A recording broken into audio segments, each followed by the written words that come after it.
ஒருத்தர் முகத்தை தொங்க போட்டுக்கிட்டு ஒரு மாதிரியாக வந்தார். என்ன விஷயம்னு விசாரித்தேன்.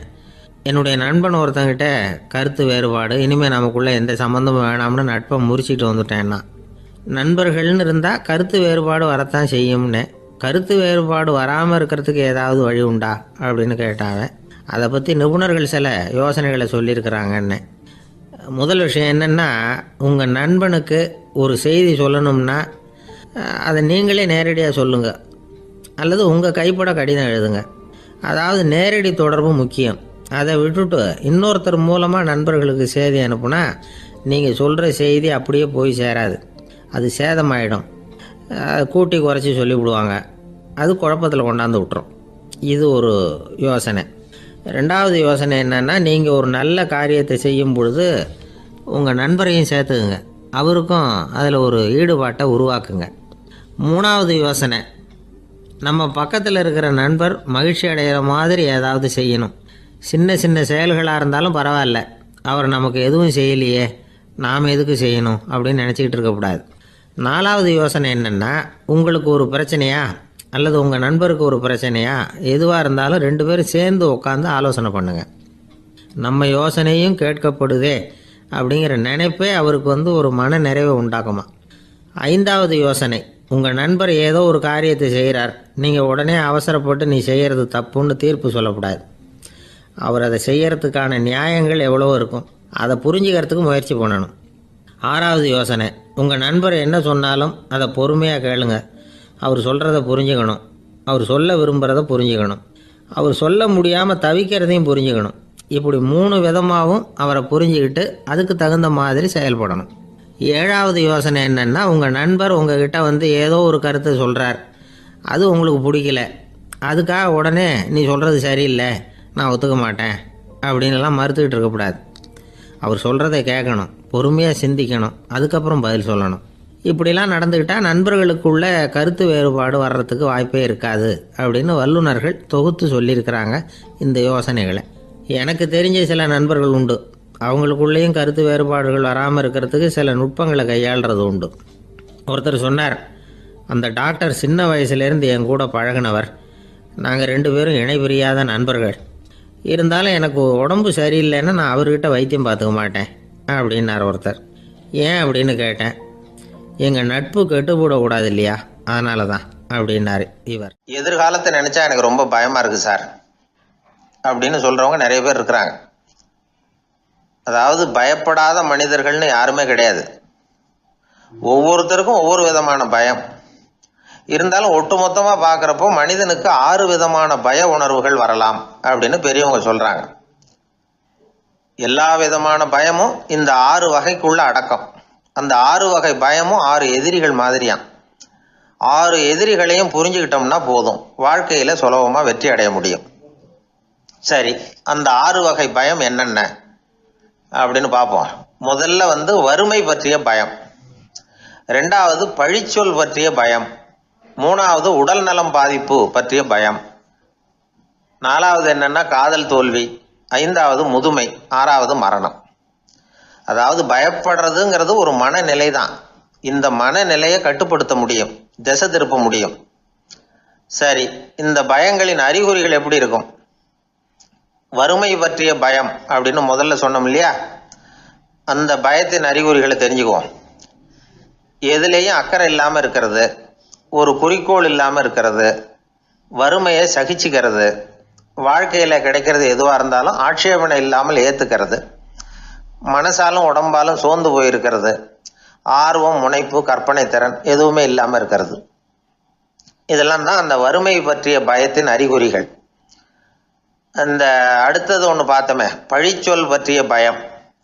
அதாவது அடுத்தவங்க நம்மளை குறை சொல்லி விடுவாங்களோ அப்படிங்கிற பயம். இதுக்கு அறிகுறி என்ன தெரியுமா?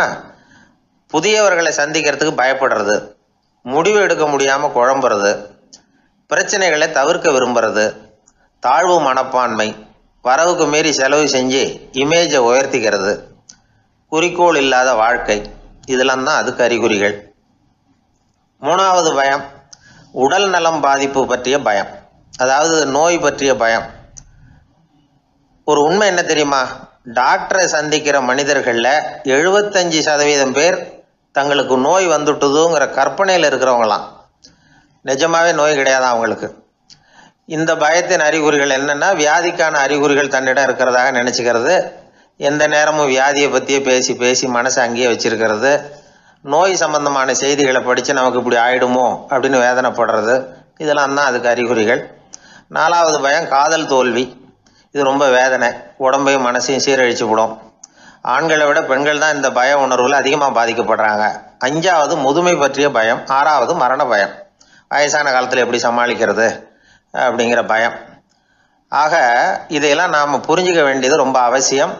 இந்த 6 வகை பயங்களை சரியாக புரிஞ்சுக்கிட்டு நாம் நடந்துக்கணும். வாழ்க்கையின் முன்னேற்றத்துக்கு இந்த பயங்கள் முட்டுக்கட்டே ஆகிடக்கூடாது. உழைச்சி பணம் சேர்க்கணும், உற்சாகமாக மனசை வச்சுக்கணும். மனசை கட்டுப்படுத்துகிற மார்க்கம் தெரிஞ்சுக்கிட்டா போதும், எல்லாம் சரியாக வந்துடும். நம்ம ஆள் ஒருத்தன் சொன்னான், சார் எனக்கு வறுமை பற்றிய பயம்தான் இருந்தது, ஒரே ராத்திரியில் 30,000 ரூபா தயார் பண்ணிவிட்டேன், இப்போ எனக்கு இன்னொரு பயம் வந்துட்டுதுன்னா. என்ன பயம்னு கேட்டாங்க. போலீஸு கண்டுபிடிச்சிருமோங்கிற பயம்னா. இது இந்த பயத்தில் அடங்காது. அதனால் அஞ்சி அஞ்சி சாவார், அஞ்சாத பொருள் இல்லை அப்படின்னு பாரதி சொன்னார் இல்லையா, அது மாதிரி பயத்தை புரிந்து கொண்டு அதற்கு தகுந்த மாதிரி நம்முடைய வாழ்க்கையை அமைத்து கொள்ள வேண்டும். அப்படி அமைத்து கொள்ளுகிறவர்களுக்கு வெற்றி நிச்சயம். ஒரு ஊரில் ஒரு ஆள் இருந்தான். அவன் ஒரு நாள் கோயிலுக்கு போனான். கடவுள்கிட்ட வேண்டிக்கிட்டான், எனக்கு ஒரு 1,00,000 ரூபா நீ கொடுத்தா நான் உன் சன்னதியில் ஒரு தேங்காய் உடைக்கிறேன் அப்படின்னு வேண்டிக்கிட்டான். கடவுள் பார்த்தார். உடனே அவன் கண் முன்னாடி தோன்றினார். இந்தா நீ கேட்ட 1,00,000 ரூபாய் அப்படின்னு சொல்லி அவன் கையில் பணத்தை கொடுத்துட்டு மறைஞ்சிட்டார். இவனால் நம்பவே முடியல. இவ்வளவு சுலபமாக கிடைக்கும்னு தெரிஞ்சிருந்தா அனாவசியமாக ஒரு தேங்காய் உடைக்கிறேன்னு வேண்டியிருக்க வேண்டியது இல்லையே அப்படின்னு நினச்சான். இருந்தாலும் வேண்டுதலை நிறைவேற்ற வேண்டியது கடமை. அதுக்காக என்ன பண்ணால், பக்கத்தில் ஒரு கடைக்கு போனான். ஒரு தேங்காயை கையில் எடுத்தான். இது என்ன விலைன்னு கேட்டான். 5 ரூபான்னார் கடையில் இருந்தவர். அதிகமாக இருக்குதே விலைன்னா. அப்படின்னா ஒன்று செய்யுங்க, அடுத்த ஊருக்கு போங்க, அங்கே தென்னந்தோப்பு அதிகம், அதனால் அங்கே இதை விட குறைஞ்ச விலைக்கு கிடைக்கும் அப்படின்னார். சரின்னு அடுத்த ஊருக்கு கிளம்புனான்.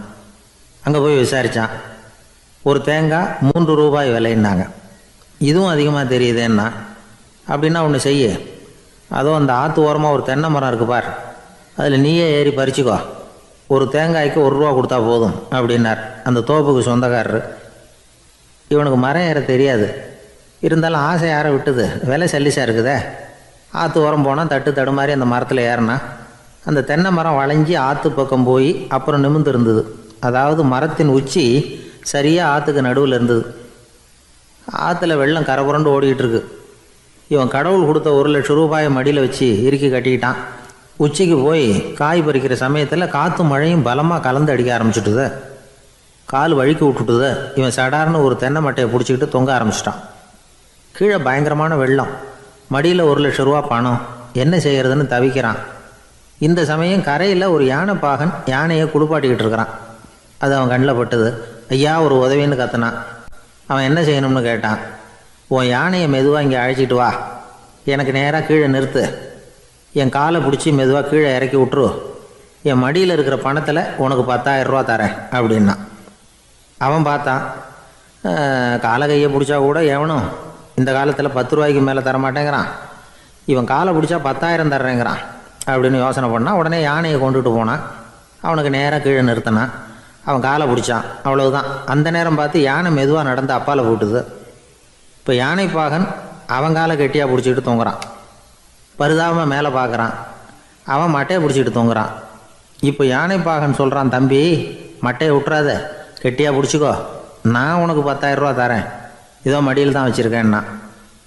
மேலே தொங்குறவனுக்கு இந்த நிலைமையிலேயும் ஒரு சந்தோஷம், மேற்கொண்டு ஒரு 10,000 ரூபா நமக்கு கிடைக்கும் போல இருக்கே அப்படின்னு. இந்த சமயத்தில் ஒருத்தன் ஒட்டகத்தை ஓட்டிகிட்டு வந்தான் அந்த பக்கமாக குளிப்பாட்டுறதுக்கு. யானை பாகம் பார்த்துட்டான். ஐயா ஒட்டகக்காரரே, அதை இங்கே கொண்டுகிட்டு வா, எங்கள் காலை பிடிச்சி பத்திரமா இறக்கி விடு, நாங்கள் பணம் கொடுக்குறோம்னா.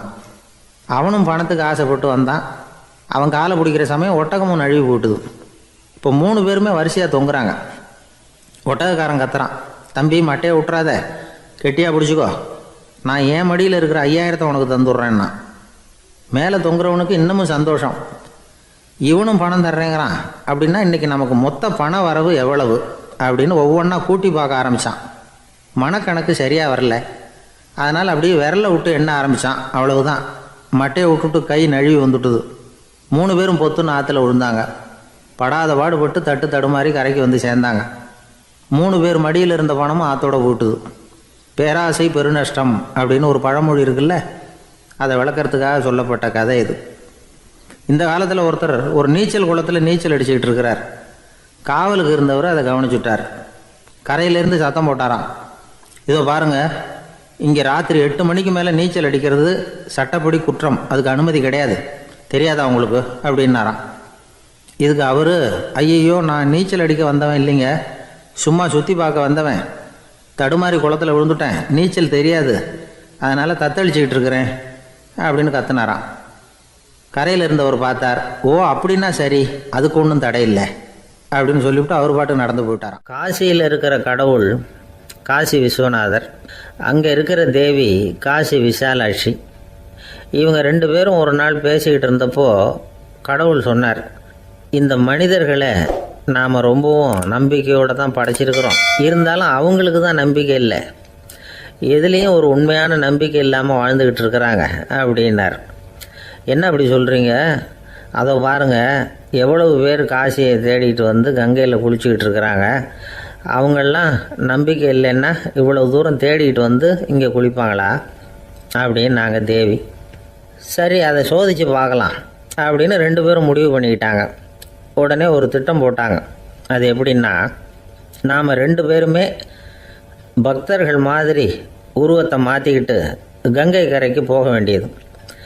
நான் வந்து கங்கையில் இறங்கி குளிக்கிறேன், கொஞ்ச நேரத்தில் சுழலில் மாட்டிக்கிட்டது மாதிரி நடிக்கிறேன், நீ உடனே கரையிலேருந்து சத்தம் போடும், என்னோடய வீட்டுக்காரரை யாராவது காப்பாற்றுங்களேன்னு சத்தம் போடும். அதோடு இன்னொன்று சொல்லு, யாராவது ஒரு புண்ணிய ஆத்மா அவர்கிட்ட போய் அவருடைய முடியை பிடிச்சி இழுக்கணும், அப்படி ஒரு சாபம் இருக்குது எங்களுக்கு. புண்ணிய ஆத்மா, அதாவது எந்த பாவமும் செய்யாத இல்லாத ஒருத்தர் தான் அவரை காப்பாற்ற முடியும்.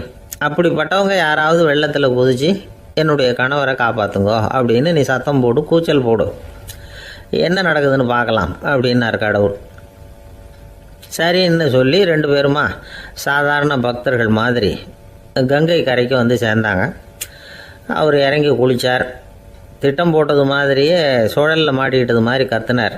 கரையில் இருந்த அந்த அம்மா, ஐயோ என் கணவரை காப்பாற்றுங்களேன், யாராவது காப்பாற்றுங்களேன்னு கத்துனாங்க. பல பேர் ஓடி வந்தாங்க. உடனே இவங்க, பாவம் இல்லாத புண்ணிய ஆத்மா ஒருத்தரால் தான் என்னுடைய கணவர் காப்பாற்றப்படணுங்கிறது விதி, அப்படி ஒரு சாபம் இருக்குது, அதனால் புண்ணிய ஆத்மா யாராவது அவர்கிட்ட போய் அவர் முடியை பிடிச்சி தூக்குனா அவரை காப்பாற்றி விடலாம் அப்படின்னாங்க.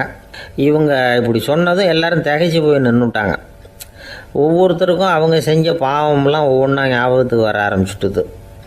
சரி, இதுக்கு நாம் லாயக்கு இல்லை அப்படின்னு சொல்லி ஒதுங்கி போக ஆரம்பிச்சிட்டாங்க எல்லாம். இந்த சமயத்தில் யாரோ ஒருத்தர் வேகமாக ஓடி வந்தார், ஆற்றுல குதித்தார், அவர்கிட்ட போனார், முடியை பிடிச்சார், தூக்குனார், அவரை காப்பாற்றி கரைக்கு கொண்டுட்டு வந்துட்டார். அப்படி காப்பாற்றின அந்த ஆளை இவங்க 2 பேரும் தனியாக கூப்பிட்டுக்கிட்டு ஒரு மண்டபத்துக்கு வந்துட்டாங்க. வந்து விசாரிக்கிறாங்க, நீ யாரப்பா அப்படின்னு கேட்குறாங்க. ஏதும் தெரியாத மாதிரி, நான் இந்த ஊர் அன்ன சத்திரத்தில் வேலை செய்கிற ஒரு சமையல்காரன் அப்படிங்கிறார். நீ வந்து கங்கையில் குளிக்கிறது உண்டான்னு கேட்டிருக்காங்க. நான் இந்த ஊர்லேயே தான் இருக்கிறேன், இருந்தாலும் தினமும் கங்கையில் குளிக்கிறதில்ல, எப்பாவது ஒரு நாள் அங்கே குளிப்பேன் அப்படின்னார். கங்கையில் மூழ்கி எழுந்திரிச்சா பாவம்லாம் தொலையும்னு சொல்கிறாங்க. அப்படி இருக்கிறப்போ அங்கே இன்றைக்கி கங்கையில் குளிச்சுக்கிட்டு இருக்கிறவங்கெல்லாம் தங்களை வந்து புண்ணிய ஆத்மாவா நினைக்கல. கங்கையில் குளிக்காத நீ உன்னை வந்து புண்ணிய ஆத்மாவா நினச்சி என்னை காப்பாற்ற வந்திருக்கிற, அது எப்படி அப்படின்னு கேட்டார். அதுக்கு அந்த ஆள் சொல்கிறான், கங்கையில் குதித்ததுக்கு அப்புறம் தானே உங்களை காப்பாற்ற போகிறோம், அப்படி குதிக்கும் பொழுது என்னுடைய பாவம்லாம் போயிருக்கும்ல, நான் புண்ணிய ஆத்மாவாக ஆயிருப்பேனே, அதனால தான் துணிஞ்சு வந்து உங்களை காப்பாற்றினேன் அப்படின்னா. கடவுளும் தேவியும் அவனுக்கு வந்து காட்சி கொடுத்தாங்களாம். இப்படி ஒரு கதை உண்டு. அதாவது கங்கையில் குளிச்சுக்கிட்டு இருக்கிறவங்களுக்கே தங்களுடைய பாவம் போகுங்கிற நம்பிக்கை பரிபூர்ணமாக இல்லை, குளிக்காத ஒருத்தனுக்கு அந்த நம்பிக்கை இருந்தது. அதனால் அவனால் கடவுளை பார்க்க முடிஞ்சது. கடவுளை வந்து நாமளும் பார்க்க முடியுமா முடியாதா அப்படிங்கிற குழப்பம்லாம் நமக்கு வேண்டியதில்லை. நம்பிக்கையோடு வாழணுங்கிற உண்மையை மட்டும் இந்த கதையிலேருந்து புரிஞ்சுக்கிட்டா போதும். ஏன்னா இந்த கதையை கேட்டுட்டு ஒரு நண்பன் குதர்க்கமாக ஒரு கேள்வி கேட்டான். ஏன் சார், கங்கையில் குளித்தா பாவம் போயிடும்னு சொல்கிறீங்களே, நான் எனக்கு வேண்டாத ஒருத்தனை அழைச்சிட்டு போய் கங்கையிலேயே தள்ளி விட்டுட்டு அதுக்கப்புறம் அங்கேயே முழுக்க போட்டுட்டு நான் செஞ்ச பாவத்தை அதுலேயே கழுவி விட்டுட்டு மறுபடியும் உங்ககிட்ட வந்துடுறேன்னு வச்சுக்கோங்க, நீங்கள் என்னை புண்ணிய ஆத்மான்னு ஏற்றுக்குவீங்களா அப்படிங்கிறான். ஆள் கொஞ்சம் அசந்தான் நம்மளே அங்கே அழைச்சிட்டு போனாலும் போயிடுவோம். ஒரு பெரியவர் உட்காந்துருக்கிறார். அவரை சுற்றி அவருடைய தோழர்கள் உட்காந்துருக்கிறாங்க. ஏதோ ஒரு முக்கியமான செய்தியை அவர் அவங்களுக்கு சொல்லிகிட்டு இருக்கிறார். அவங்களும் ஆர்வமாக கேட்டுக்கிட்டு இருக்கிறாங்க. இந்த சமயத்தில் யாரோ ஒரு ஆள் வேகமாக அங்கே வர்றார். வர்ற வேகத்திலேயே எனக்கு ஏதாவது உதவி செய்யுங்க அப்படின்னு கேட்டுக்கிட்டே வர்றார். கேட்கறது உதவி, ஆனால் குரல் மிரட்டுறது மாதிரி இருக்குது, அதட்டி கேட்கறது மாதிரி இருக்குது. இதை கேட்டதும் அந்த பெரியவர் ஆத்திரப்படலை, ஆனால் அவரை சுற்றி இருந்தவங்க ஆத்திரப்பட்டாங்க. இதை பெரியவர் கவனித்தார். கொஞ்சம் அமைதியாக இருங்கன்னார். வந்தவரை கூப்பிட்டார். அவருக்கு சில பொருள்களை கொடுத்தார். என்னங்க இப்போ உங்களுக்கு மகிழ்ச்சி தானே அப்படின்னார். ஆ அப்படின்னு அலட்சியமாக அவர் சொல்கிறார். நான் உங்களை நல்ல முறையில் நடத்தினேன்னா அப்படின்னு கேட்குறாரு அவர் மறுபடியும். அதெல்லாம் ஒன்றும் இல்லை அப்படின்னு சொல்லி அவர் சொல்லிகிட்டு இருக்கிறாரு. குரலில் கடுமை குறையில. சுற்றி இருந்தவங்களால இதை பொறுத்துக்க முடியல. கோபத்தோடு அவரை நோக்கி நெருங்க ஆரம்பித்தாங்க. பெரியவர் அவங்களையெல்லாம் தடுத்து நிறுத்தினார். வந்தவரை வாங்க என்னோட அப்படின்னு சொல்லி அழைச்சிட்டு போனார். வீட்டுக்கு போனார். அங்கே போனதும் இன்னும் சில பொருள்களை எடுத்து அவர்கிட்ட கொடுத்தார். இப்போ திருப்தி தானே, நான் உங்ககிட்ட நல்ல முறையில் நடந்துக்கிட்டேனா அப்படின்னார். அவர் முகம் இப்போ தான் கொஞ்சம் மலர்ந்தது. ரொம்ப நன்றி, இறைவன் உங்கள் குடும்பத்துக்கு எல்லா நன்மைகளையும் செய்வான் அப்படின்னு சொன்னார். இதே வார்த்தைகளை என்னுடைய தோழர்கள்கிட்டே சொல்லிட்டீங்கன்னா அவங்க கோபம் தணிஞ்சிரும், வர முடியுமான்னார். கண்டிப்பாக வர்றேன் அப்படின்னாரு. மறுநாள் காலையில் அந்த இடத்துக்கு வந்தார். அதே மாதிரி சொல்லிவிட்டு அவர் போயிட்டார். தோழர்கள்லாம் ரொம்ப வியப்போடு பெரியவரை பார்த்தாங்க. அந்த பெரியவர் தான் நபிகள் நாயகம். அவர் சொன்னார், ஒருத்தன் ரொம்ப ஆசையாக ஒரு ஒட்டகத்தை வளர்த்துக்கிட்டு வந்தான். ஒரு நாள் அந்த ஒட்டகம் கயத்தை அறுத்துக்கிட்டு ஓடி போயிட்டுது. அக்கம் பக்கத்தில் இருக்கிறவங்கெல்லாம் அந்த ஒட்டகத்தை பிடிக்கிறதுக்கு முயற்சி பண்ணாங்க. அதை துரத்திக்கிட்டு ஓடினாங்க. ஒட்டகம் தாறுமாறாக ஓட ஆரம்பிச்சுது. இந்த சமயத்தில் ஒட்டகத்தை வளர்த்தவன் அங்கே ஓடி வந்தான். நீங்கள் அதை ஒன்றும் செய்ய வேணாம், விட்டுருங்க, அதோட சுபாவம் எனக்கு நல்லா தெரியும், அதை சுலபமாக என்னோடய வழிக்கு கொண்டுகிட்டு வந்துட முடியும், நான் பார்த்துக்கிறேன், விட்டுருங்கோ அப்படின்னா. எல்லாரும் விலைக்கு போயிட்டாங்க. இவன் என்ன செஞ்சான் தெரியுமா, கொஞ்சம் புல்லை கையில் எடுத்துக்கிட்டு அந்த ஒட்டகத்தை நெருங்கினான். அவ்வளவுதான்.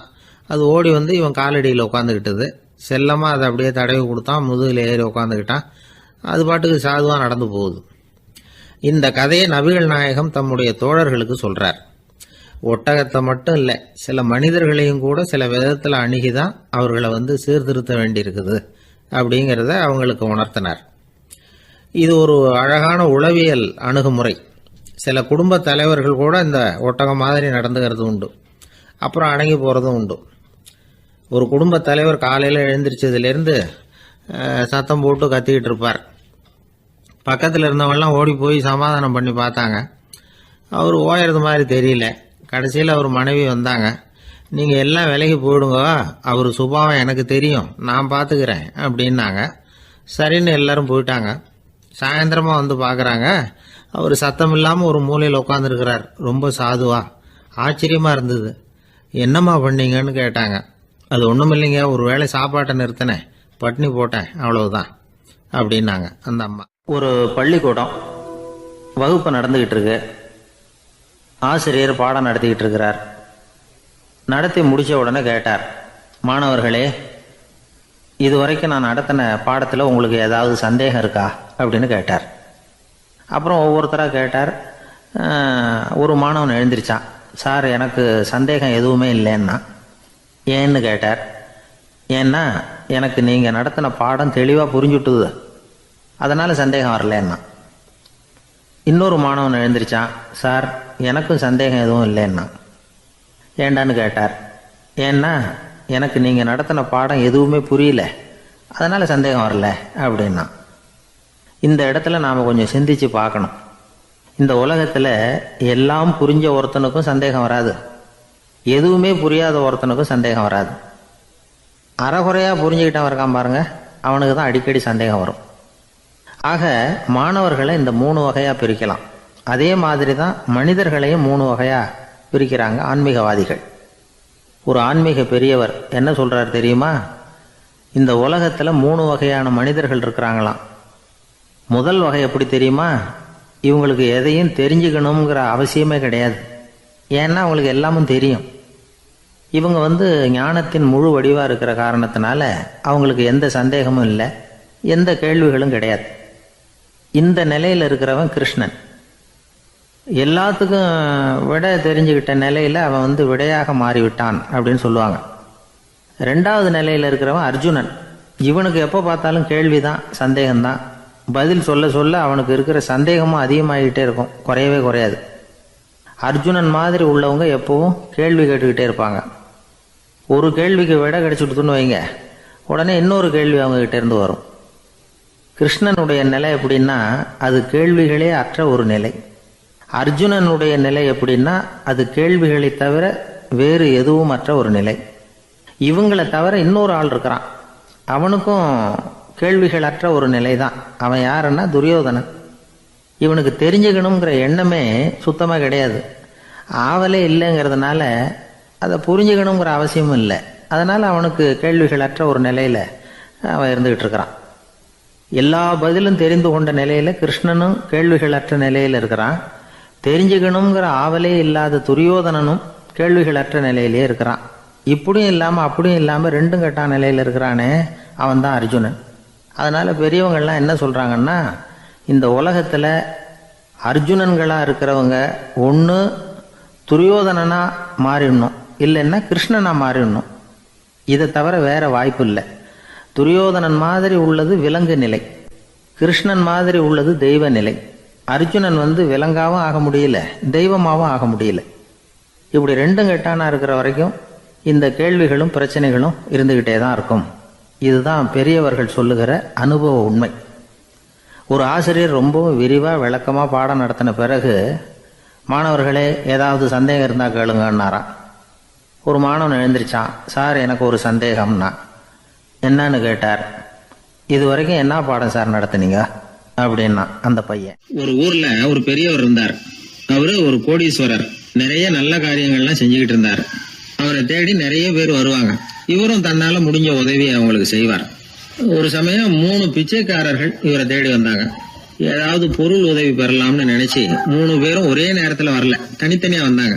முதல் பிச்சைக்காரன் காலையில வந்தான். இவர் முன்னாடி நின்னான். ஐயா எனக்கு 5 ரூபா வேணும், தயவு பண்ணி கொடுங்க அப்படின்னு கேட்டான். இவன் இப்படி கேட்டது அவருக்கு கோவம் வந்துட்டுது. என்ன இது, நான் ஏதோ உங்ககிட்ட கடன் பட்டிருக்கிறது மாதிரியும் அதை திருப்பி கொடுன்னு கேட்கறது மாதிரியும் இருக்குது. இவ்வளவு அதிகாரத்தோட பிச்சை கேட்கிறேன், எவ்வளவு துணிச்சல் உனக்கு 5 ரூபாயெல்லாம் தர முடியாது, இந்த 2 ரூபா எடுத்துட்டு ஓடு அப்படின்னு சொல்லி ஒரு 2 ரூபாயை தூக்கி எறிஞ்சார். அவன் அதை எடுத்துக்கிட்டு அங்கிருந்து போயிட்டான். அடுத்தபடியா மத்தியானமே ஒரு பிச்சைக்காரன் வந்தான். இவன் எப்படி கேட்டான் தெரியுமா? ஐயா 10 நாளா ஒருவேளை உணவு கூட சாப்பிடல, தயவு பண்ணி எனக்கு உதவி பண்ணுங்கன்னா. உனக்கு எவ்வளவு வேணும்னு கேட்டார். நீங்களா பார்த்து எவ்வளவு கொடுத்தாலும் அது எனக்கு போதும்னா. இந்தா 10 ரூபா, இதை வச்சுக்கோ, ஏதாவது வாங்கி சாப்பிடுனார். அவன் அந்த 10 ரூபாய வாங்கிட்டு போயிட்டான். அதுக்கப்புறமா சாயந்தரமா 3வது பிச்சைக்காரன் வந்தான். இவன் கேட்ட விதம் எப்படி தெரியுமா? மகாராஜா, உங்களுடைய உயர்ந்த குணத்தை பத்தி நான் நிறைய கேள்விப்பட்டிருக்கிறேன், அதனால உங்களை பார்த்து தரிசனம் பண்ணிவிட்டு போகலாம்னு வந்தேன். அற வழியில வாழ்ந்து கொண்டிருக்கிற நீங்கள் தான் கண்கண்ட தெய்வம் அப்படின்னா. உடனே அந்த பெரியவர் என்ன சொன்னார் தெரியுமா? ஐயா தயவு பண்ணி உட்காருங்க, நீங்க ரொம்ப களைச்சு போய் வந்திருக்கிறீங்க, முதல்ல சாப்பிடுங்க, மத்ததெல்லாம் அப்புறம் பார்க்கலாம்னு சொல்லி அவனை உட்கார வச்சு சாப்பாடு போட்டார். அவன் சாப்பிட்டு முடிச்சான். அதுக்கப்புறம் இவர் கேட்டார், இப்ப சொல்லுங்க நான் என்ன பண்ணணும் உங்களுக்குன்னார். அந்த பிச்சைக்காரன் இந்த அன்புக்கு நெகிழ்ந்து, ஐயா பசியோட வந்தேன், அறுசுவை விருந்தே படைச்சுட்டீங்க, அது போதும், எனக்கு வேற எதுவும் தேவையில்லை, நீங்க என் பேர்ல காட்டுற அன்பை நான் எப்பவும் மறக்க மாட்டேன், உங்களுக்கு எல்லாம் நல்லபடியா நடக்கும், உங்களுக்கு ஒரு குறையும் வராதுன்னா. இவனுடைய பரிவான இந்த வார்த்தைகள் அவர் மனசை தொட்டுது. அவன் பேர்ல இருந்த அன்பு பல மடங்கு அதிகமாச்சு. அதோட விளைவு என்ன தெரியுமா? இதோ பாருப்பா, இனிமே நீ வெளியில எங்கேயும் போக வேணாம், இங்கேயே இருந்துருன்னார். தன்னுடைய பங்களாவுக்கு பக்கத்திலேயே அந்த ஆளுக்கு ஒரு வீடும் கட்டி கொடுத்தார். கடைசி வரைக்கும் அந்த ஆளை தனக்கு பக்கத்திலேயே வச்சுக்கிட்டார். இந்த கதையை சுவாமி சிவானந்தர் சொல்லியிருக்கிறார். இறைவன் அந்த கோடீஸ்வரன் மாதிரியாம். அந்த 3 வகையான பிச்சைக்காரர்களும் 3 வகையான பக்தர்களாம். இன்றைக்கு உள்ள பக்தர்கள்லாம் இந்த 3 வகையில ஒரு வகையை சேர்ந்தவங்களா தான் இருப்பாங்க. முதல் வகை தான் அதிகமா இருக்கும், மூன்றாவது வகை ரொம்ப அபூர்வம். நம்ம ஊர் பக்கம் ஒரு பெரியவர் இருந்தார். அவர் செலவு பண்ண பயப்படுவார். ஒரு பைசா ஒருத்தருக்கு கொடுக்கறதுனால ரொம்ப யோசனை பண்ணுவார். இவரை தேடிட்டு ஒரு நாள் சில பிச்சைக்காரங்கள்லாம் வந்தாங்க.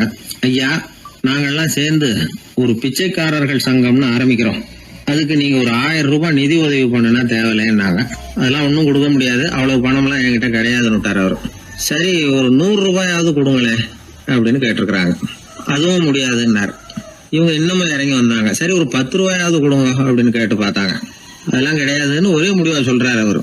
கடைசியா ஒரு 10 காசாவது கொடுங்க சார், வாங்கிட்டு போறோம் அப்படின்னு கேட்டாரு ஒருத்தர் இந்த கும்பல்ல இருந்து.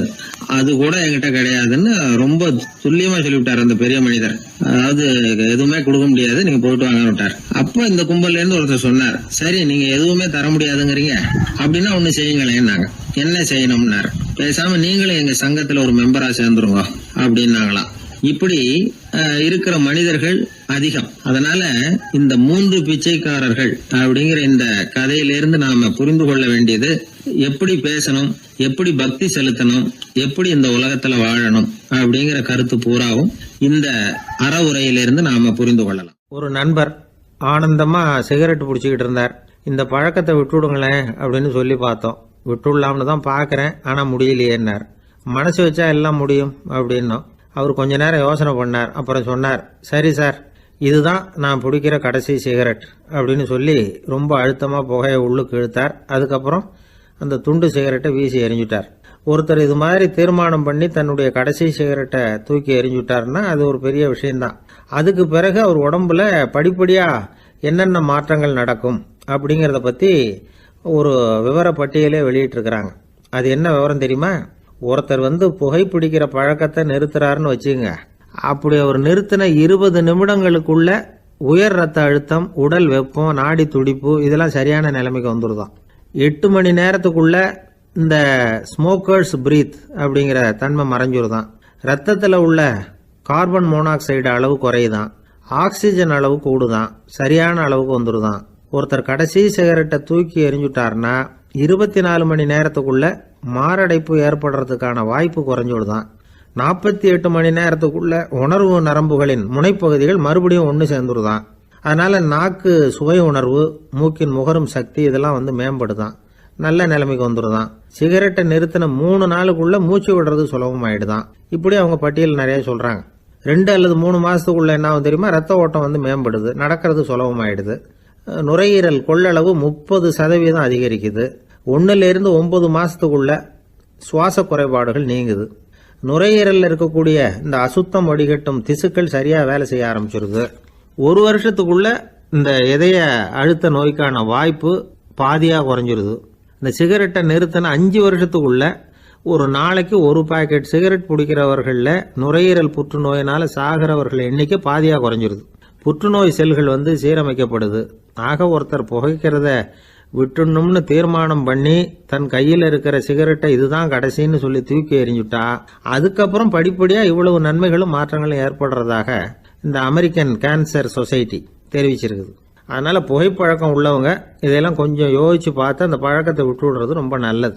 ஆனா அதையெல்லாம் நாம சொன்னா யாரு கேட்கறாங்க?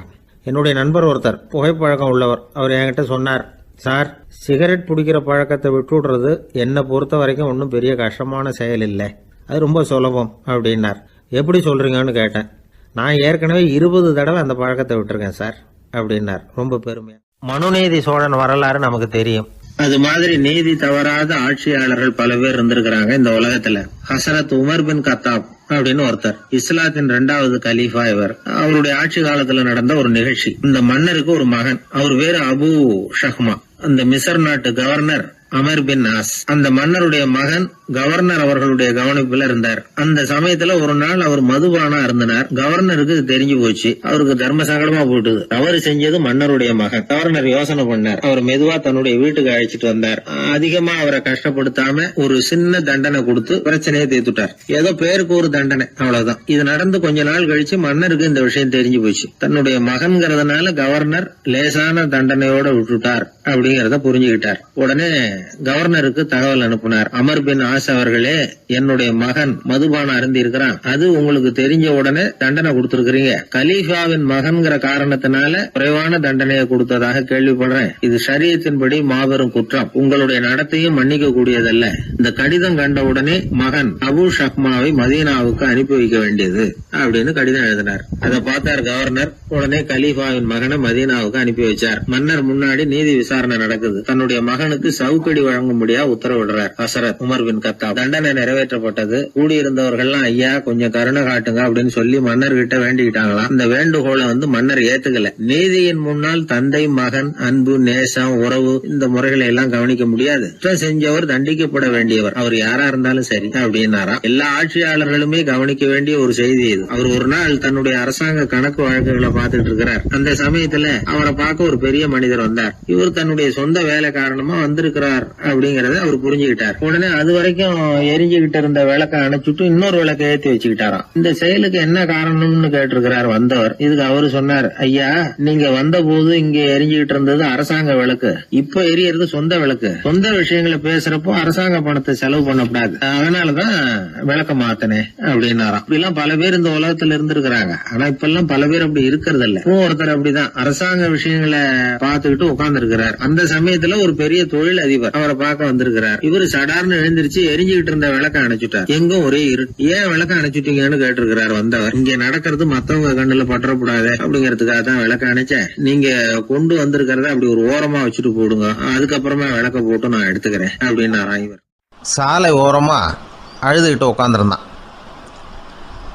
பிச்சை எடுத்து சாப்பிட்ற ஒருத்தன் அந்த பக்கமாக வந்தான். இவனை பார்த்தான். ஏன் அழுதுகிட்டு உட்காந்துருக்கிற, என்னாச்சு உனக்கு அப்படின்னு கேட்டான். அதுக்கு இவன் சொன்னான், என்கிட்ட ஒன்றுமே இல்லை, நான் இந்த உலகத்தில் இருந்து என்ன பிரயோஜனம், அதனால தான் அழுதுகிட்டு இருக்கிறேன் அப்படின்னா. உன்கிட்ட மறைஞ்சிருக்கிற புதையல் என் கண்ணுக்கு நல்லா தெரியுது, அது உனக்கு புரியல, அதனால தான் அழுதுகிட்டு இருக்கிற அப்படின்னா. என்னது புதையல் இருக்குதா, உன் கண்ணுக்கு தெரியுதா அப்படின்னு கேட்டான். ஆமாம் எனக்கு தெரியுது, அந்த புதையலை நீ விற்கிறதுக்கு தயாராக இருக்கிறியா அப்படின்னு கேட்டான் இவன். இதை கேட்டதும் அந்த இளைஞனுக்கு ரொம்ப ஆச்சரியமாக போச்சு. என்னது இப்படி கேட்குறானே அப்படின்னு. என்கிட்ட ஒரு காசு கூட இல்லையே, அப்படி இருக்கிறப்போ புதையல் எங்கேருந்து வந்தது அப்படின்னா. இந்த நேரத்தில் அந்த பிச்சைக்காரன் சிரித்தான். இப்படி தான் இந்த உலகத்தில் எல்லோரும் சொல்லிகிட்டு இருக்கிறாங்க, என்கிட்ட ஒன்றுமே இல்லைன்னு சொல்லி. ஆனால் அவங்கக்கிட்ட தான் புதையல் இருக்குது, நீ வேணும்னா என் கூட வா, நம்ம நாட்டு அரசர்கிட்ட போவோம், உங்ககிட்ட இருக்கிற புதையலை அவர் நல்ல விலைக்கு எடுத்துக்குவார் அப்படின்னா. அது எப்படி உனக்கு தெரியும்னா, இதுக்கு முன்னாடியும் இது மாதிரி பல பேரை நான் ராஜா கிட்ட அழைச்சிட்டு போயிருக்கிறேன், அதனால தான் உன்னை பார்த்தேன், உன்னையும் கூப்பிட்றேன், நீ சரின்னு சொன்னால் உன்னை அழைச்சிட்டு போகிறேன், உங்ககிட்ட இருக்கிற புதையலை அவர் நல்ல விலை கொடுத்து எடுத்துக்குவார் அப்படின்னு சொன்னான். இவன் இப்படி சொல்கிறதும் அந்த இளைஞனுக்கு ஒன்றுமே புரியல. இது என்னது இந்த ஆள் இப்படி சொல்லிக்கிட்டு இருக்கிறான், நம்மக்கிட்ட என்ன இருக்குது, அதுவும் இல்லாமல் இவனே பிச்சை எடுத்து சாப்பிட்டுக்கிட்டு இருக்கிறான், இவன் போய் நம்மளை ராஜா கிட்ட அழைச்சிட்டு போகிறதா போகிறேங்கிறானே என்ன அப்படின்னு சொல்லி அவன் யோசனை பண்ணான். என்ன யோசிக்கிற, உனக்கு பணம் வேணும்னா என்னோட வா அப்படின்னா. இளைஞன் ஒரு முடிவுக்கு வந்தான். சரி, இங்கேயே உட்காந்துக்கிட்டு இருக்கிறத விட அங்கேயாவது போய் பார்ப்போமே, இங்கே அழுதுட்டு உட்காந்துருக்கிறதுல என்ன பிரயோஜனம், ஏதோ கூப்பிட்றான் போய் பார்த்துட்டு வருவோமே அப்படின்னு சொல்லி அவன் கூட புறப்பட்டான். பிச்சைக்காரன் முன்னாடி போயிட்டே இருக்கிறான், இந்த இளைஞன் பின்னாடி நடந்து போயிட்டுருக்கான். ரெண்டு பேரும் அரண்மனையை நோக்கி போகிறாங்க. பாதி வழி போயிருப்பாங்க. வழியில் அந்த பிச்சைக்காரன் சொன்னான், இதை பாரு, முன்னாடியே சில விஷயங்களை நாம் பேசிக்க வேண்டியிருக்கு, சரியாக தெளிவாக முடிவு எடுத்துக்கிட்டு அதுக்கப்புறம் ராஜாக்கிட்ட போகணும். ஏன்னா அங்கே போய் அது முடியாது இது முடியாதுன்னு நாம் நமக்குள்ளே சண்டை போட்டுக்கிட்டு இருக்க முடியாது. ராஜாவுக்கு விலையை பற்றி கவலையே இல்லை, எவ்வளவு சொன்னாலும் நமக்கு பணம் கிடச்சிரும். ஆனால் அதுக்கப்புறம் நான் இதை விற்கிறதுக்கு தயாராக இல்லைன்னு சொல்லிடக்கூடாது. அதனால் புதையலை விற்கிறதா இல்லையாங்கிறத இங்கேயே தெளிவாக முடிவு செஞ்சுக்கணும், இல்லைன்னா ராஜா கிட்ட போய் அங்கே போய் குழப்பிக்கிட்டு இருக்க முடியாது அப்படின்னு சொன்னான். இளைஞனுக்கு ஒன்றுமே புரியல. என்ன சொல்கிற நீ, என்கிட்டயா புதையலா எங்கே இருக்குது அப்படின்னு சொல்லி குழம்பி போனான். இப்போ அந்த பிச்சைக்காரன் சொன்னான், இதை பாரு, இப்போ உதாரணத்துக்கு உன்னுடைய கண்களை எடுத்துக்கோ. அதுக்கு நீ என்ன விலை கேட்டுற போகிற? நான் அதுக்கு ராஜா கிட்டே இருந்து ஒரு 50,000 ரூபா வாங்கி தர முடியும். உன்னுடைய இருதயத்தை கொடுக்குறியா? 20 லட்சம் ரூபா வாங்கி தரேன். மூளையை கொடுக்குறியா? 30 லட்சம் வாங்கி தரேன். என்ன சொல்கிற அப்படின்னு சொல்லி இந்த பிச்சைக்காரன் பேசிக்கிட்டே போகிறான். இளைஞனுக்கு கோபம் வந்துட்டுது. என்ன உளர்ற? உனக்கு என்ன பைத்தியமா? கண்ணையும் மூளையையும் இருதயத்தையுமா விற்பாங்க? என்ன விலை கொடுத்தாலும் அதையெல்லாம் நான் விற்கிறதுக்கு தயாராக இல்லை, நான் விற்க மாட்டேன். அதை கொடுத்துட்டு நான் என்ன பண்ணுறது? இப்படி நான் மட்டும் இல்லை, யாருமே இதை விற்கிறதுக்கு தயாராக இருக்க மாட்டாங்க அப்படின்னு சொன்னான் அந்த இளைஞன். இவன் இப்படி சொன்னதும் அந்த பிச்சைக்காரன் வாய் விட்டு சிரிக்க ஆரம்பிச்சுட்டான். இப்போ பைத்தியமானது நானா நீயா? லட்சக்கணக்கான கோடிக்கணக்கான ரூபாய் பொறுமானம் உள்ள பொருள்களை உங்ககிட்டயே வச்சுக்கிட்டு விற்க முடியாதுன்னு சொல்கிற நீ தான் ஏழை. என்கிட்ட ஒன்றுமே இல்லைன்னு மரத்தடியில் உட்காந்து அழுதுகிட்டு இருக்கிறியே அப்படின்னு சொன்னான். இன்றைக்கி பார்த்திங்கன்னா பல பேர் தன்கிட்ட புதைஞ்சிருக்கிற ஆற்றலை புரிஞ்சிக்க முடியாமல் அவதிப்பட்டுக்கிட்டு இருக்கிறாங்க.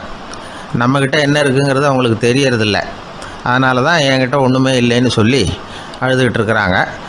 இதை விளங்க வைக்கிறதுக்கு பெரியவங்க சொல்கிற கதை இது.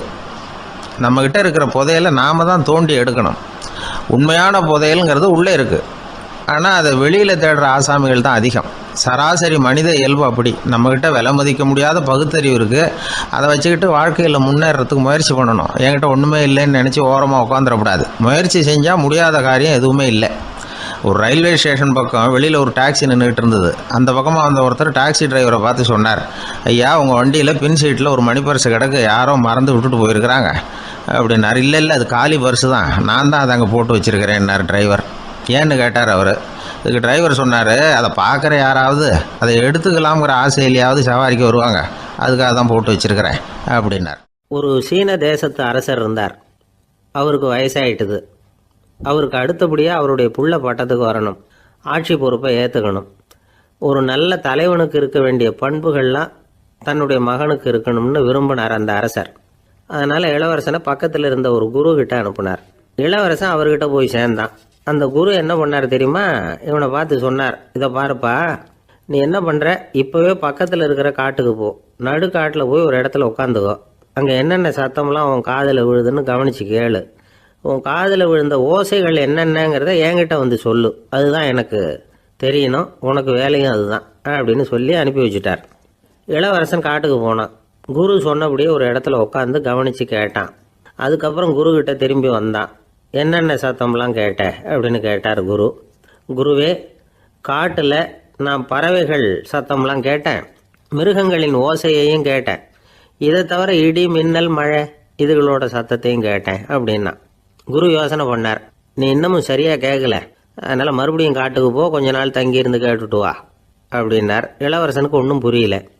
இருந்தாலும் குருவின் கட்டளையாச்சே, மறுக்க முடியுமா? உடனே அவன் மறுபடியும் காட்டுக்கு போனான். ஒரு இடத்துல உட்காந்தான். கொஞ்ச நேரம் உன்னிப்பாக கவனித்து கேட்டான். சில நாள் கழித்து குருக்கிட்ட திரும்பி வந்தான். குருவே, இந்த தடவை சில துல்லியமான சத்தங்களை எல்லாம் கேட்டான். தேனி பறக்கிற சத்தம், நீரோடையின் மெல்லிய ஓசை, இதெல்லாம் கேட்டேன்னா. குரு சிரித்தார். நீ மறுபடியும் காட்டுக்கு போ, இன்னும் சில நாள் அங்கே இரு, முழுமையாக கவனமாக கேட்டுக்கிட்டு வா அப்படின்னு சொல்லி அனுப்பி வச்சுட்டார். இளவரசனுக்கு குழப்பம் அதிகமாயிட்டுது. ஒன்றுமே புரியல. மறுபடியும் காட்டுக்கு போனான். மௌனமாக ஒரு இடத்துல உட்காந்துட்டான். அப்படியே தியானத்தில் ஆழ்ந்துட்டான். சில நாளில் அவனுக்கு இதுவரை கேட்காத ஓசைகள்லாம் கேட்க ஆரம்பிச்சிட்டுது. இதைத்தான் நான் கேட்கணும்னு என்னுடைய குரு எதிர்பார்த்துருக்கிறாருங்கிறத புரிஞ்சுக்கிட்டான். உடனே குரு கிட்ட ஓடனான். குருவே, இந்த தடவை காதுகளுக்கு கேட்க முடியாத சில ஓசைகளை கூட என்னால் உணர முடிஞ்சுது. பூ மலருகிற ஓசை, சூரியனால் பூமி சூடாகிறப்போ எழுகிற ஓசை, காலை பனித்துளி இந்த புல்லுலாம் குடிக்கிற ஓசை, இது எல்லாம் என்னால் நல்லா கேட்க முடிஞ்சுது அப்படின்னா. குருவுக்கு இப்போ தான் திருப்தி ஏற்பட்டு தான். இளவரசனை பார்த்து சொன்னார், இதை பாருப்பா, இப்போ தான் நாட்டை ஆளுகிற தகுதி உனக்கு வந்திருக்குது அப்படின்னு சொல்லி அதுக்கு விளக்கமும் கொடுத்தாராம். எந்த அரசன் தன்னுடைய மக்களின் இதயம் பேசுகிற மௌன மொழியை, மௌன வார்த்தைகளை கேட்குறானோ அவன்தான் ஆள தகுதி உள்ளவன். எந்த அரசன் தன்னுடைய மக்களின் உணர்ச்சிகளை உண்மையாக உணர்றானோ அவன்தான் முதன்மையான அரசன். போலி வார்த்தைகளை மட்டும் கேட்டுட்டு பல மௌன ராகங்களை காதில் வாங்கிக்காதவன் அரசனே இல்லை. எந்த நாட்டில் எப்போ ஒரு அரசன் தன்னுடைய மக்களின் உணர்ச்சிகளை கேட்க மறுக்கிறானோ அன்னையிலேருந்தே அந்த நாடு அழிய தொடங்குது அப்படின்னு அர்த்தம். இதுதான் அந்த குரு இளவரசனுக்கு போதிச்சது. வாயால் பேசுகிறத மட்டும் கேட்டு ஏமாறக்கூடாது. உணர்ச்சிகளையும் கேட்கறதுல தான் மனப்பக்குவம் உண்டாகும். மக்கள் உணர்ச்சிகளை புரிந்து கொள்ளாத அரசர்கள் நீடிச்சிருக்க முடியாது. அது மாதிரி நாடுகளில் அடிக்கடி குழப்பம் தான் உண்டாகும். அப்படி இருந்தால் அடிக்கடி ஆட்சி மாறிக்கிட்டு இருக்கும். அப்படிப்பட்ட ஒரு தேசம், அங்கே ஒரு சிறைச்சாலையில் 3 கைதிகள் பேசிக்கிட்டு இருந்தாங்க. ஒருத்தன் சொன்னான், நான் இந்த நாட்டு ராஜாவை எதிர்த்து பேசிக்கிட்டு இருந்தேன், அதனால் என்னை பிடிச்சி கொண்டாந்து இங்கே போட்டுட்டாங்க அப்படின்னா ஒருத்தன். இன்னொருத்தன் சொன்னான், நான் இந்த நாட்டு ராஜாவை ஆதரித்து பேசிக்கிட்டு இருந்தேன், அதனால் என்னை பிடிச்சி கொண்டாந்து இங்கே தள்ளிவிட்டாங்க அப்படின்னா.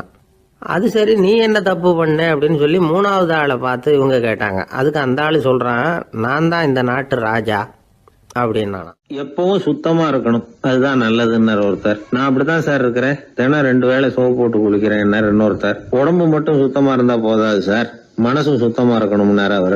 மனசை சுத்தப்படுத்துறதுக்கு என்ன சோப்பு சார் போடலான்னு கேட்டார் இவர். ஆன்மீகம்ங்கிற சோப்பு தான் அதுக்கு பொருத்தம்னாரு அவர். ஆன்மாவை மேம்படுத்துகிற ஒரு முயற்சி தான் ஆன்மீகம்ங்கிறது. அந்த முயற்சியை எப்படி பண்றது? மனசுக்குள்ள குந்தி இருக்கிற வேண்டாத விருந்தாளிகளை எல்லாம் வெளியேற்றணும். வேண்டாத விருந்தாளிகள்ல முக்கியமான ஒருத்தர் யாருன்னா அவர் பேர் பொறாமை. இவரு நம்ம மனசுக்குள்ள இருக்கிற வரைக்கும் நாம நிம்மதியா இருக்க முடியாது. ஒரு குருநாதர் இருந்தார், அவர்கிட்ட 2 சீடர்கள் இருந்தாங்க. 2 பேரும் ஆரம்பத்துல ஒருத்தருக்கு ஒருத்தர் நல்லபடியா தான் பழகிட்டு இருந்தாங்க. ஆனாலும் என்னமோ தெரியல, கொஞ்ச நாள்ல இந்த 2 பேர்ல ஒருத்தன் மனசுக்குள்ள பொறாமைங்கிற விருந்தாளி உட்கார ஆரம்பிச்சுட்டார். அந்த சீடனும் அதுக்கு இடம் கொடுத்துட்டான். குரு கிட்ட தான் நல்ல பேர் வாங்கணும் அப்படின்னும், தன்னுடைய நண்பன் கெட்ட பேர் வாங்கணும் அப்படின்னு அவனுக்கு ஒரு ஆசை வந்துட்டுது. என்ன பண்ணலாம்னு யோசனை பண்ணான். ஒரு நாள் விடியற் காலையில எழுந்திரிச்சான். நேரா குரு கிட்ட போய் அவர் முன்னாடி நின்னான். குருவே, என்ன பாருங்க, நான் எவ்வளவு சீக்கிரமா எழுந்திரிச்சு குளிச்சு முடிச்சுட்டு உங்களை வணங்குறதுக்காக நிக்கிறேன். ஆனா அவன் இருக்கானே, இன்னமும் கண்ணு முழிக்கவே இல்லை, தூங்கிக்கிட்டே இருக்கிறான், தூங்கு மிஞ்சி அப்படின்னா. குருநாதர் நிமிந்து பார்த்தார். அப்படியா? அப்படின்னா நீயும் கூட அவன மாதிரியே தூங்கி இருந்தா நல்லா இருந்திருக்குமேன்னார் ரொம்ப பொறுமையா. என்னது, நாம எவ்வளவு தீவிரமா ஒரு விஷயத்த சொல்றோம், அதுக்கு நம்ம குருநாதர் ரொம்ப பொறுமையா இப்படி சொல்றாரு அப்படின்னு நினைச்சான். ஆச்சரியமா அவரை பார்த்தான். குருநாதர் சொன்னார், ஆமாப்பா, நீயும் தூங்கிக்கிட்டு இருந்திருந்தா அடுத்தவனை பத்தி குறை சொல்றதுக்கு இங்க வந்திருக்க வேண்டிய அவசியம் இருந்திருக்காது, அதனால அப்படி சொன்னேன் அப்படின்னாராம். சீடன் யோசிக்க ஆரம்பிச்சான். அர்த்தம் புரிஞ்சது. உடனே பொறாமைய மனசுல இருந்து தூக்கி எறிஞ்சுட்டானோ. மனசு சுத்தமாயிட்டுது. மனசுக்குள்ள இருந்து விரட்ட வேண்டிய இன்னொரு விருந்தாளி, அவர் பேர் கோபம். சினம் தன்னையே கொன்னுடும் அப்படிங்கிறார் வள்ளுவர். கோபத்துக்கு மனசுல இடம் கொடுக்காத சில பெரியவர்களும் உண்டு. ஒருத்தர் இருந்தார். அவர் ஒரு சமயம் கோதாவரி நதியில போய் குளிச்சுட்டு திரும்பி வந்துட்டு இருக்கிறார். ஒரு பெரியவர் வர்ற வழியில ஒரு மரத்து மேல உட்கார்ந்திருந்த ஒருத்தன் அவர் மேல துப்பி போடுறான். இவர் உடனே திரும்பி போய் மறுபடியும் குளிச்சுட்டு வர்றார். அப்பவும் துப்புறான். அவர் கோவப்படல, பேசாம மறுபடியும் திரும்பி போய் குளிச்சுட்டு வர்றாரு. இப்படி பல தடவை நடந்துகிட்டே இருக்குது. ஒரு கட்டத்துல இந்த ஆளு தோத்து போய் அவர் காலிலேயே விழுறான். ஆச்சரியப்பட்டு கேக்குறான், அது எப்படிங்க நீங்க கோவப்படாம இருக்கிறீங்களே, அது எப்படி அப்படின்னா. அதுக்கு அந்த பெரியவர் சொன்னாராம், நான் கோவப்பட்டிருந்தா என் மனசு அசுத்தமா இருக்கும். உடம்பு அசுத்தமான குளிச்சு சுத்தப்படுத்திக்கலாம், மனசை அப்படி சுத்தப்படுத்த முடியாது, அது கொஞ்சம் கஷ்டம் அப்படின்னாராம். ஆக கூடி மனசு அசுத்தமாகாம பாத்துக்க வேண்டியது நம்ம கடமை. மனசை அசுத்தப்படுத்துற இன்னொரு விஷயம் சுயநலம். ஒரு சுயநலவாதி ஆத்துல விழுந்துட்டார், சுழல்ல சிக்கிக்கிட்டார். இன்னொரு சுயநலவாதி கரையில இருந்து இதை பார்த்தார். ஒரு கயத்தை தூக்கி போட்டு அதை புடிச்சுக்க சொல்லி கரையில இழுத்து காப்பாத்தினார். அவர் கரையில ஏறின உடனே இவரை பார்த்து, என்ன காப்பாத்தினதுக்காக உங்களுக்கு 50 காசு கொடுக்கலாம்னு பாக்குறேன், ஆனா என்கிட்ட 1 ரூபாயா இருக்கு, சில்லறையா இல்ல அப்படின்னாராம். உடனே காப்பாத்தினவர் இவரை பார்த்து, அப்படின்னா நீங்க இன்னொரு தடவை தண்ணியில விழுந்துருங்க, நான் காப்பாத்துறேன், 1 ரூபாயா கொடுத்துடலாம் அப்படின்னாராம். இப்படிப்பட்டவங்க எல்லாம் எத்தனை தடவை தண்ணியில விழுந்தாலும் மனசு சுத்தமாக போறதில்லை. ஒரு சராசரி மனிதனுடைய இயல்பு என்ன? இன்பம் வந்தா துள்ளி குதிப்பான், துன்பம் வந்தா சோர்ந்து போய் ஒரு மூலையில உட்காந்துருவான். இவன் தான் சராசரி மனிதன். ஆனால் ஒருத்தன் இன்பம் வந்தால் அதுக்காக மகிழ்ச்சி அடையிறதில்ல, துன்பம் வந்தால் அதுக்காக சோர்ந்து போகிறதில்ல அப்படின்னு வச்சுக்கோங்க. அப்படி இருந்தால் அவன் சாதாரண ஆள் கிடையாது. ஒரு ஊரில் ஒரு ஞானி இருந்தார். அவரை தேடிட்டு ஒரு பெரியவர் வந்தார். ஐயா, ஞானத்தில் சிறந்த ஞானம் எது அப்படின்னு கேட்டாராம். இதுக்கு அந்த ஞானி என்ன பதில் சொன்னார் தெரியுமா? இன்பத்தினால மகிழ்ச்சி அடையாமலும் துன்பத்தினால சோர்வு அடையாமலும் இருக்கிறது தான் அந்த ஞானம், பெரிய ஞானம் அப்படின்னாராம். சரி சுவாமி, அப்படிப்பட்ட ஞானம் உங்களுக்கு எப்படி வந்ததுன்னு கேட்டிருக்காரு இவர். அதை நான் ஒரு கழுதைகிட்ட இருந்து கற்றுக்கிட்டேன் அப்படின்னாராம் அவர். இவருக்கு ஒன்றும் புரியல, ஒரு மாதிரியாக முழிச்சிருக்கிறார். இதை அவர் புரிஞ்சுக்கிட்டார். நீங்கள் நாளைக்கு காலையில் நம்முடைய ஆசிரமத்துக்கு வாங்க, புரிய வைக்கிறேன்னாராம். சரின்னு அவர் போயிட்டார். மறுநாள் காலையில் ஆசிரமத்துக்கு சேர்ந்தார். ஞானி அவரை கூப்பிட்டு உட்கார வச்சார். வாங்க வந்து இப்படி உட்காருங்க, கொஞ்ச நேரத்தில் இந்த வழியாக ஒரு கழுதை போகும், அதை கவனித்து பாருங்கன்னாராம். இவருக்கு இன்னமும் ஒன்றும் புரியாமல் போச்சு, ஒரே குழப்பம். இருந்தாலும் அந்த ஞானி சொன்னது மாதிரியே உட்காந்துருக்கிறார். கொஞ்ச நேரத்தில் அந்த வழியாக ஒரு கழுதை போச்சு. அது முதுக நிறைய அழுக்கு மூட்டைகள், அதை சுமந்துக்கிட்டு போகுது. ஒரு செலவு தொழிலாளி அதை ஓட்டிகிட்டு போகிறார். கொஞ்சம் தூரத்தில் ஒரு ஆறு இருக்குது. அங்கே போய் துணியெல்லாம் சுத்தப்படுத்திக்கிட்டு சாயந்தரமாக திரும்பி இந்த வழியாகவே வருவாங்க. ஞானி சொன்னது மாதிரியே இந்த பெரியவர் அழுக்கு மூட்டையை சுமந்துக்கிட்டு போகிற அந்த கழுதையை கவனித்தார். கழுதை போயிட்டுது. அதுக்கப்புறம் ஞானியை திரும்பி பார்த்தார். இப்போ அந்த ஞானி சொன்னார், சாயந்தரம் வரைக்கும் நீங்கள் இங்கேயே இருக்கணும்னார். அதே மாதிரி இவர் இருந்தார். சாயந்தரமாக அந்த ஞானி சொன்னார், ஐயா இப்போ கொஞ்ச நேரத்தில் அந்த கழுதை இந்த வழியாக திரும்பி வரும், அதையும் கவனித்து பாருங்கன்னார். இவரும் கவனித்து பார்க்குறார். கழுதை வந்தது. அது முதுகில் சலவை செய்யப்பட்ட துணி மூட்டை, அது பாட்டுக்கு சுமந்துக்கிட்டு போய்கிட்டு இருக்குது. பெரியவருக்கு ஒன்றும் புரியல, பொறுமை இழந்துவிட்டார். சரி சுவாமி, இந்த கழுதைக்கும் உங்கள் ஞானத்துக்கும் என்ன சம்பந்தம் அப்படின்னார். இப்போ அந்த ஞானி விளக்கினார், ஐயா இந்த கழுதை இதே மாதிரி தினமும் காலையில் அழுக்கு மூட்டைகளை சுமந்துக்கிட்டு ஆற்றுக்கு போகுது, மாலையில் வெண்மையான சுத்தமான துணிகளை சுமந்துக்கிட்டு திரும்பி ஊருக்கு போகுது.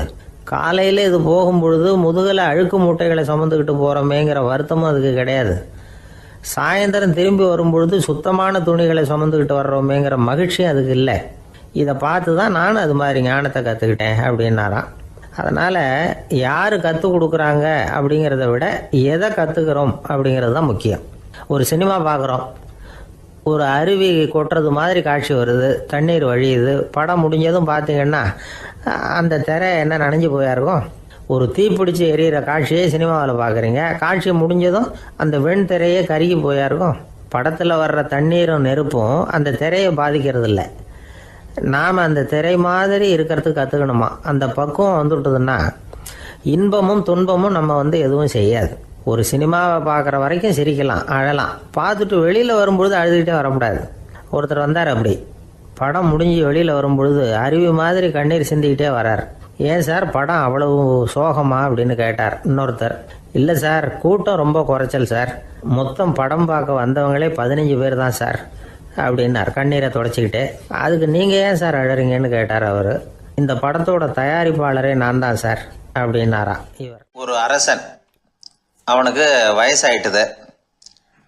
அதனாலேயே இந்த கவலை பயம் எல்லாமும் அதிகமாயிட்டுது. மரண பயம், ராத்திரியில் சரியாக தூங்க முடியல, இப்படி ஆயிட்டுது நிலைமை. அந்த அரசன் ஏற்கனவே எப்படின்னா போர்க்களங்களில் எத்தனையோ பேரை ஓட ஓட விரட்டியிருக்கிறான். இருந்தாலும் இப்போ அந்த துணிச்சல்லாம் எங்கேயோ போயிட்டுது. பேசாமல் படுத்துருக்கிறான். அப்படியே படுத்தாலும் தான் தூக்கம் வர மாட்டேங்குது. என்ன பண்ணலாம்னு யோசித்தான் இந்த மன்னன். உடனே எல்லா அமைச்சர்களையும் கூப்பிட்டான். எனக்கு நிம்மதி இல்லை, எதை நினைச்சாலும் பயமாக இருக்கு, எனக்கு ஒரு ஆலோசனை சொல்லுங்க அப்படின்னா. என்ன ஆலோசனை வேணும் அப்படின்னு சொல்லி கேட்டாங்க. எனக்கு ஒரு நெருக்கடியான சந்தர்ப்பம் ஏற்பட்டு போச்சுன்னு வச்சுக்கோங்க. அந்த நேரத்தில் நீங்கள் யாருமே என் பக்கத்தில் இல்லை ஆலோசனை சொல்கிறதுக்கு அப்படின்னா, அந்த சமயத்தில் எனக்கு உபயோகப்படுற மாதிரி ஒரு வாசகம், பொன்மொழி ஏதாவது சொல்லுங்க. அதை நான் என்னுடைய வைர மோதிரத்துக்கு அடியில் பதிச்சு வச்சுக்கிறேன் அப்படின்னார். தேவைப்படுறப்போ உதவும் அப்படிங்கிறதுனால. அவர் போட்டிருந்த மோதிரமும் அதுக்கு தகுந்த மாதிரியே திறந்து மூடுறது மாதிரி அமைஞ்சிருந்தது. ஏதாவது வாசகம் எழுதுனா உள்ற வச்சுக்கலாம், அதுக்கான வசதி அதில் இருந்தது. அமைச்சர்கள்லாம் யோசனை பண்ணாங்க, இது மாதிரி ராஜா கேட்குறாரு, என்ன வாசகம் அதாவது பொன்மொழி சொல்லலாம் அப்படின்னு எல்லாரும் யோசனை பண்ணாங்க. ஒருத்தருக்குமே சரியாக தோணலை, ஒரே குழப்பமாக இருந்தது. ஏன்னா நெருக்கடியான சமயத்தில் உபயோகப்படுறது மாதிரி ஒரு பொன்மொழி வேணும்னு சொல்லியிருக்கிறார். அப்படி இப்படி யோசித்து பார்த்தா ஒன்றுமே தோணலை. எல்லாரும் குழம்பிக்கிட்டு இருந்த நேரத்தில் ஒரு பெரியவர் அந்த பக்கமாக வந்தார்.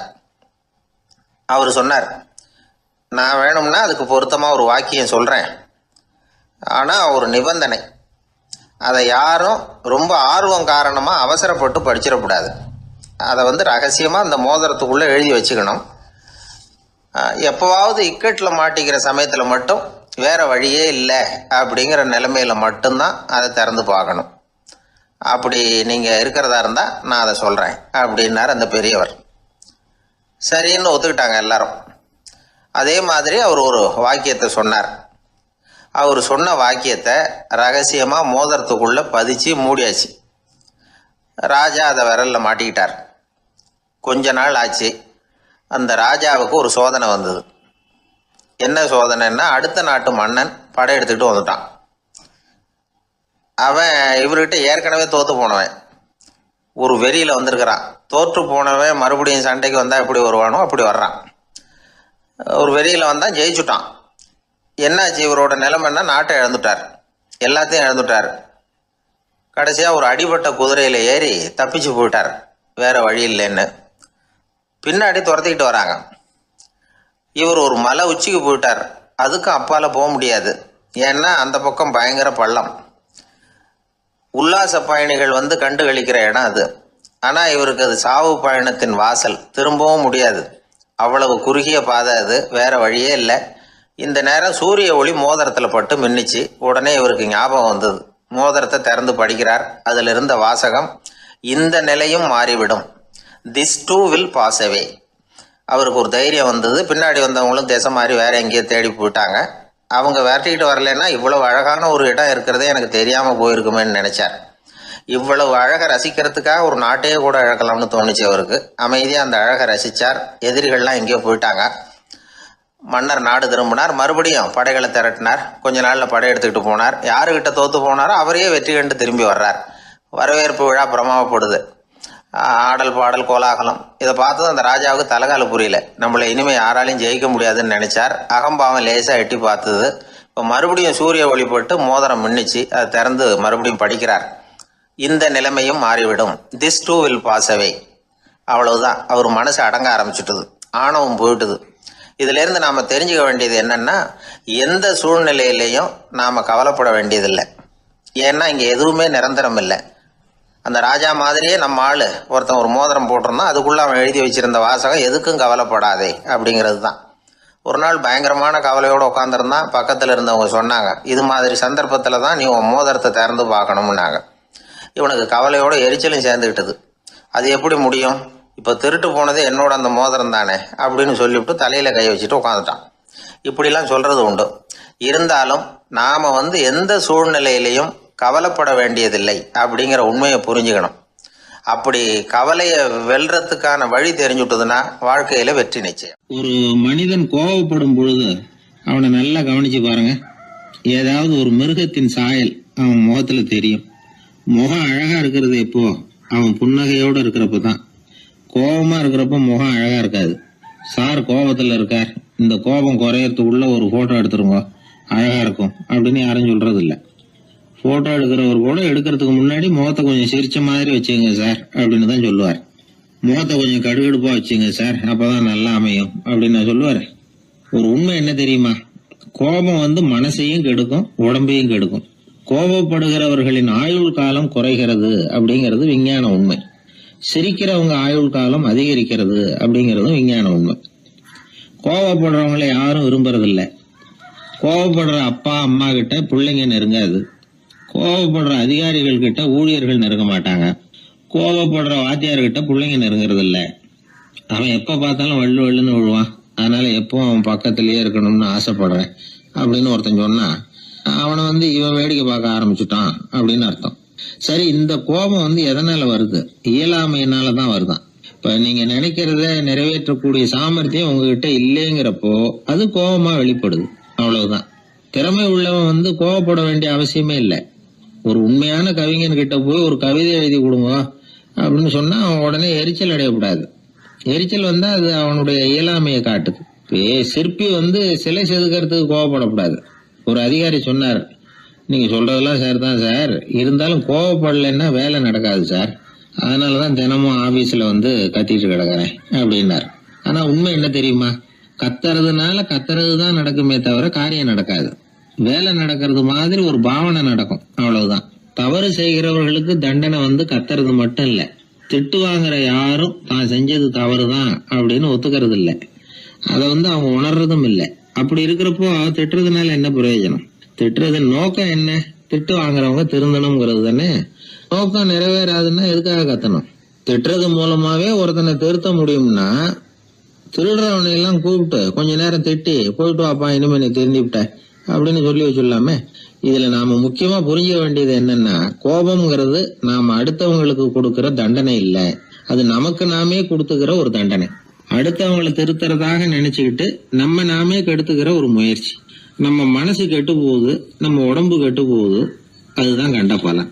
நம்ம ஆள் ஒருத்தன் சொன்னான், நான் கோபம் வந்துட்டுதுன்னா அதை மனிதர்கள் மேல காட்ட மாட்டேன் சார், அவங்கள திருத்த முடியாதுன்னு எனக்கு தெரியும் அப்படின்னா.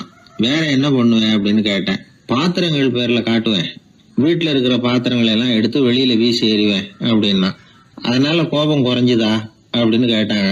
எனக்கு குறைஞ்சுது, ஆனா எதிர்த்த வீட்டுக்காரனுக்கு அதிகமாயிட்டுதுன்னு நானும். அது எப்படிறான்னு கேட்டிருக்காங்க.